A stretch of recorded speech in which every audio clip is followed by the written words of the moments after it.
How to use voice control on your DJI Osmo Nano. So make sure to turn on your DJI Osmo Nano camera, and we want to turn on the voice control. So make sure to swipe down on the screen and click this little icon and make sure to enable the voice control. So let me just do it here and scroll down, and I got here only two languages. One is some Chinese and English, so click on English and scroll down, and here are some voice commands. So here is stop recording, take a photo, or shut down. Start recording, and as you can see, it started recording just using my command, voice command.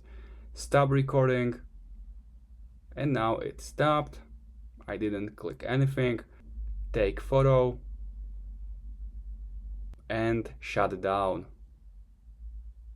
So it's that simple how you can use it. There are only 4 commands, but you can use them to improve your recording. Also, if you want to turn off the voice control, you can always do it here. If it's turned on or turned off, you can see it here in the right upper corner area. Now it's turned on. So if you have any questions, make sure to comment. Also, make sure to subscribe, and see you next time.